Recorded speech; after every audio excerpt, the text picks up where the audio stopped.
Our film begins in Russia with a small family consisting of a mother and two children. The elder is named Peter, while the younger, who is the film's protagonist, is named Sergei. The family is leading a peaceful life in a small village by the river. Suddenly, while they are sitting, the German army attacks the village. The mother calls out to Sergei and urges him to hide. However, the brave child is not afraid of the aircraft and takes his slingshot from a tree, starting to shoot at the planes. Each time a plane approaches, it explodes due to his shots. But all of this seems to be a dream as he hears the voice of a woman coming to take him away, fearing that the German army will gather their village. If he stays home alone, it will be reduced to ashes. After his mother and elder brother's real deaths, the brave child does not want to leave the house because he believes that his mother left to protect him. However, the woman is captured, and the German army sets the village on fire, while Sergei watches from a distance, calling for his mother, whom he believes is still alive. Night falls, and Sergei walks through the forest, crying and calling for his mother, becoming exhausted from walking. He falls to the ground and only gets up when he hears the soldiers. The Germans hide in this tree.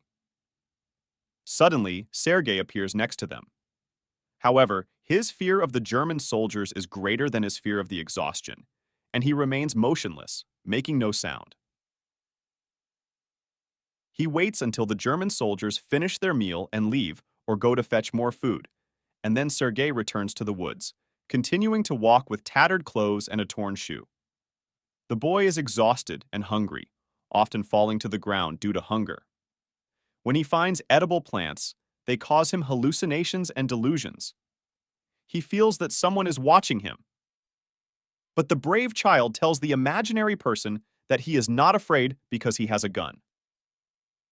Sergei continues through the forest, sleeping on the ground due to exhaustion. He dreams of his mother and brother.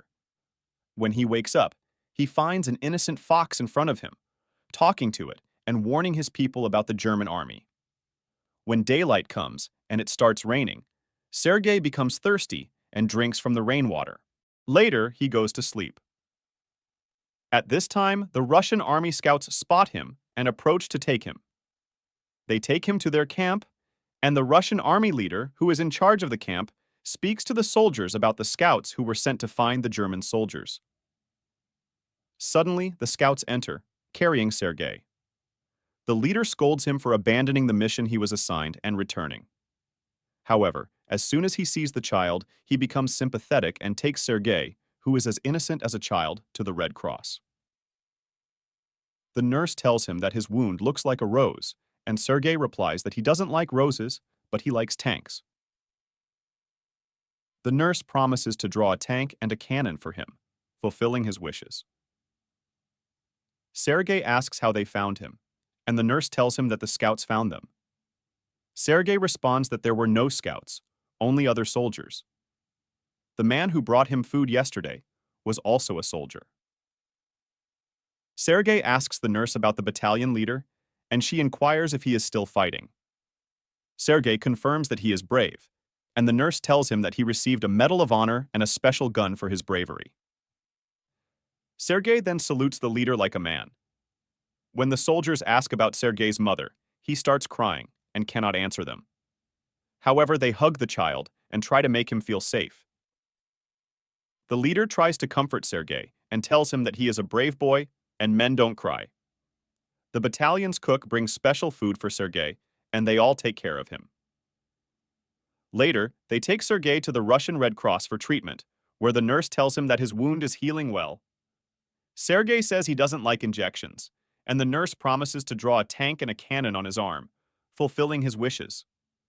When the nurse leaves, she asks Sergei to stay with her, knowing that he will be taken to an orphanage after his mother and brother's death.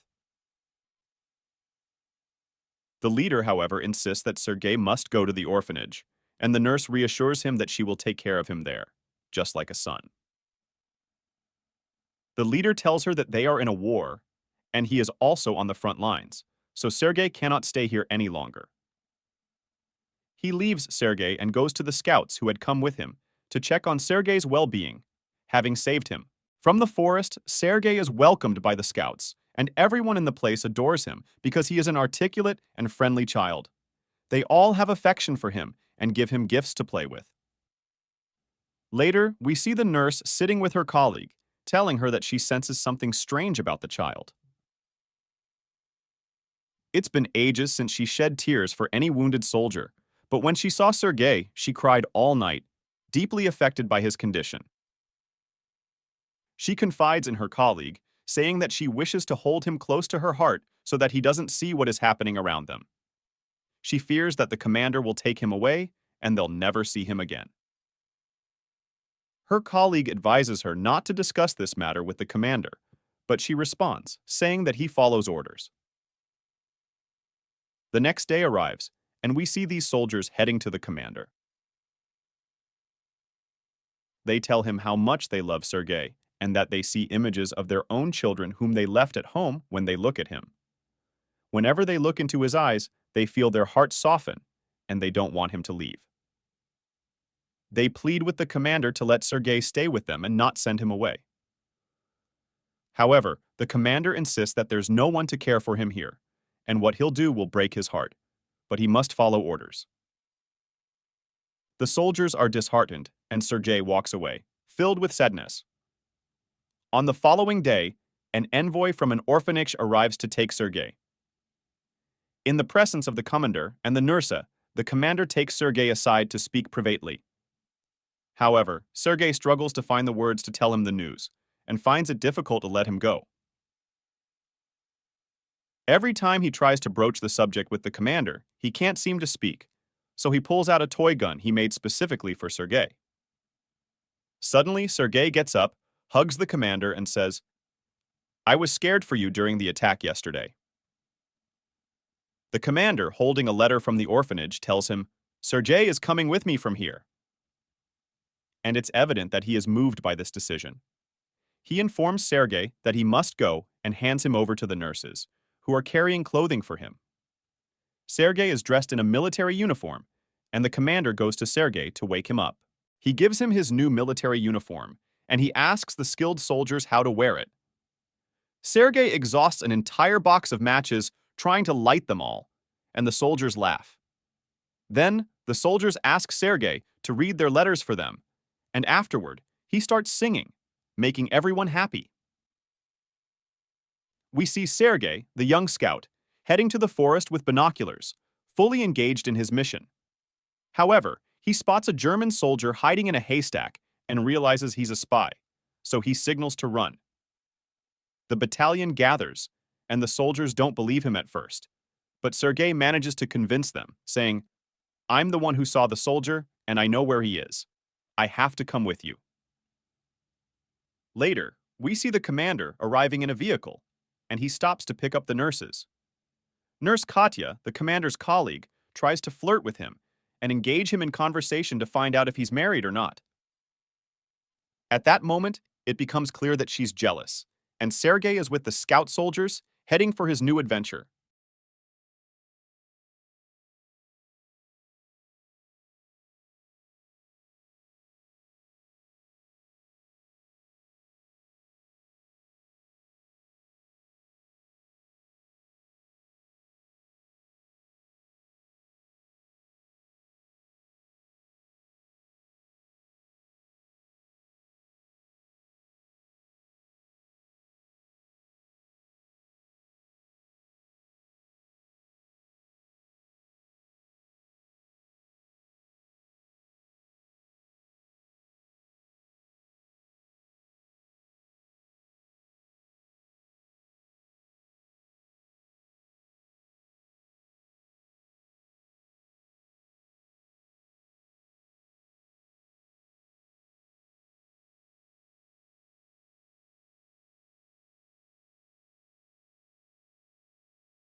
In The Soldier Who Saw Him in the Haystack, when they go, they actually find the German soldiers, capture them, and take them to the battalion. When Sergei is going to distribute the mail, he has a reply for the soldier he danced with. But when he learns that the soldier has died, he pays his respects and returns with a heavy heart.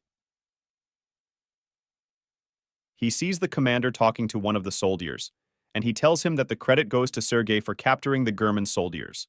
Sergei goes to greet the commander, who remarks that Sergei has handed over all the mail. Sergei tells the commander not to treat him like a child because he is just like any other soldier. The commander informs Sergei that the army has agreed that he should officially become his son, and Sergei suggests that they don't tell Katya because she has affection for him. So he goes to ask her colleague where she is, and she tells him she's by the river. As soon as they find her, she is standing with a soldier confessing her love to him. But Katya's heart belongs to the commander. When Sergei sees them together, he refuses to leave them and listens to their conversation, wondering what they are saying. Afterward, Sergei bravely takes the ammunition in the war and delivers it to the soldiers. However, the soldiers tell him to leave the place and go to the commander. Sergei approaches the commander, who is sleeping and believes he is ill. But when he wakes up, he tells Sergei that he is not ill and questions who told him that. Sergei says it was Katya, and the commander realizes that Sergei is considered ill because of her. Sergei leaves them and runs toward the forest, and the commander follows. At this time, there is communication from the front lines about the commander. When the soldiers leave, Sergei follows Sergei to help restore the communication. When the soldier dies, Sergei asks how to connect the wires, but he is the one who finally connects them. Afterward, Sergei goes to Katya and laughs at her, telling her that his father is sick and not eating or drinking. His condition is not good, and she should take him and run to the commander, who is sleeping, thinking he is truly ill. However, when he wakes up, he tells her that he is not sick and asks who told her that. She says it was Sergei J, and he questions why she would believe that. She replies that she loves him just like a child. The movie ends with the youngest child soldier participating in World War II with the Russian army against the invading German forces, and he has become an integral part of the army. Did you like the movie? Stay tuned for a new movie and don't forget to subscribe to our channel. Goodbye.